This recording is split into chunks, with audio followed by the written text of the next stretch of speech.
नमस्कार, प्रवास साक्षी news network और आप सभी का स्वागत है। पूर्वोत्तर भारत लंबे समय तक देश की राजनीतिक और विकासात्मक मुख्यधारा से दूरी का अनुभव करता रहा, लेकिन हाल के वर्षों में इस क्षेत्र की पहचान बदल रही है और इस बदलाव की धुरी है प्रधानमंत्री नरेंद्र मोदी की विशेष रणनीति।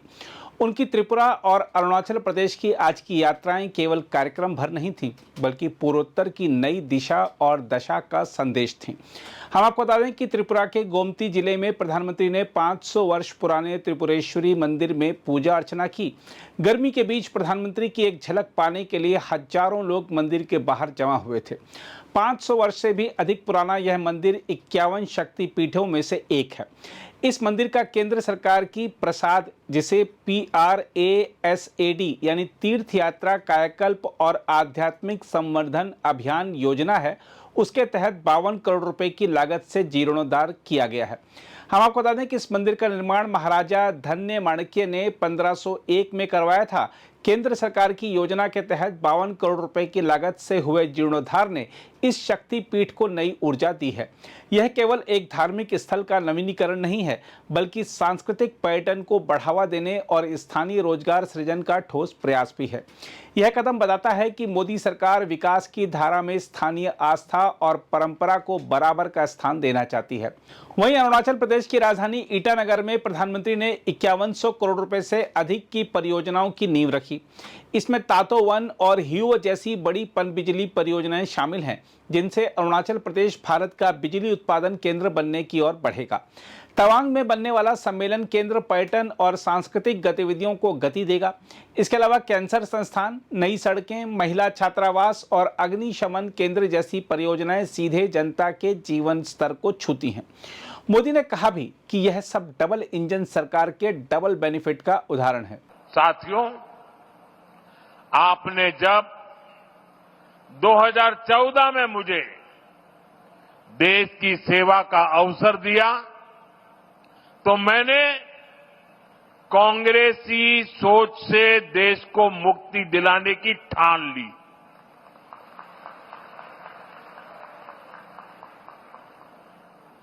हमारी प्रेरणा किसी राज्य में वोटों और सीटों की संख्या नहीं, नेशन फर्स्ट की भावना है।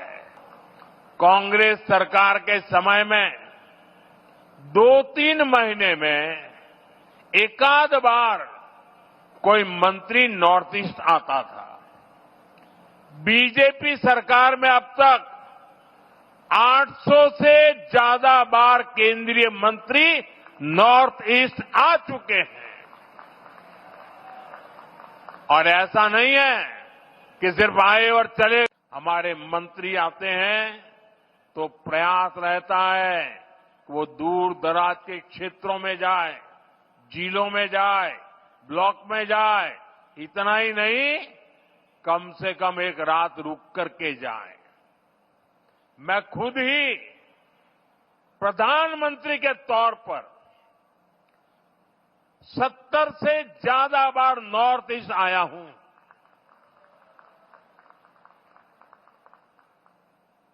अभी पिछले हफ्ते ही मैं मिजोरम, मणिपुर और असम गया था और रात गुवाहाटी में रुका था।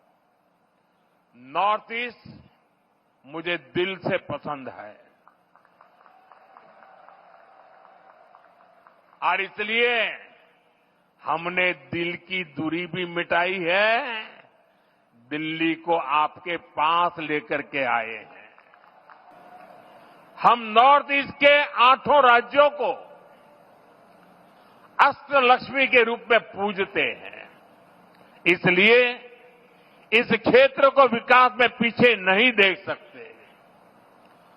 यहां विकास के लिए केंद्र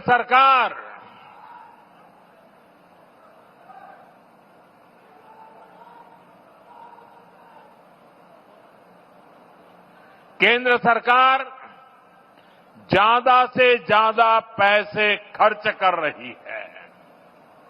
मैं आपको एक उदाहरण देता हूं। आप में से कुछ लोगों को पता होगा, देश में जो टैक्स इकट्ठा होता है उसका एक हिस्सा राज्यों को मिलता है।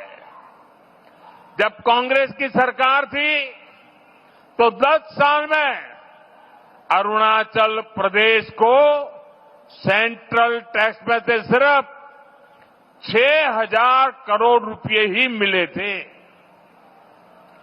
जबकि हमारी बीजेपी सरकार के 10 सालों में अरुणाचल को 1 लाख करोड़ रुपए से अधिक मिल चुके हैं। यानी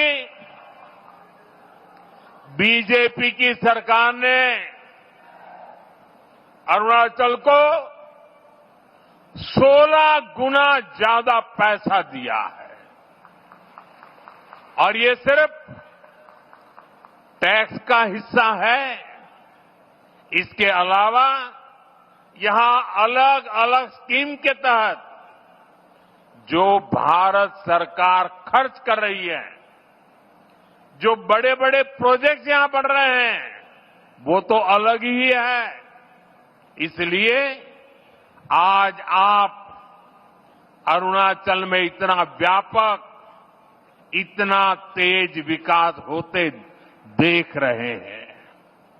हम आपको बता दें कि केंद्र और राज्य सरकारों के सहयोग से आज पूर्वोत्तर में सड़क से लेकर स्वास्थ्य तक, ऊर्जा से लेकर शिक्षा तक हर क्षेत्र में काम की गति तेज हुई है।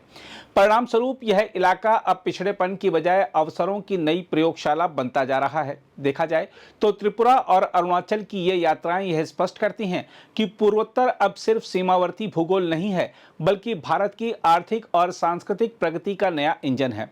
धार्मिक धरोहर की रक्षा और आधुनिक अवसंरचना का निर्माण दोनों को समान महत्व देकर मोदी सरकार इस क्षेत्र को भारत के उदयमान पर्व के रूप में गढ़ रही है। बहरहाल यह कहना अतिशयोक्ति नहीं होगी कि पूर्वोत्तर में अब एक नए युग का सूत्रपात हो चुका है, जहां परंपराएं भी सुरक्षित हैं और विकास भी सुनिश्चित। अगर आप भी लेना चाहते हैं देश दुनिया की तमाम जानकारी तो आज ही सब्सक्राइब करें हमारे चैनल को। साथ ही नीचे दिए बेल आइकन को जरूर दबाएं ताकि हर अपडेट आप तक पहुंच सके।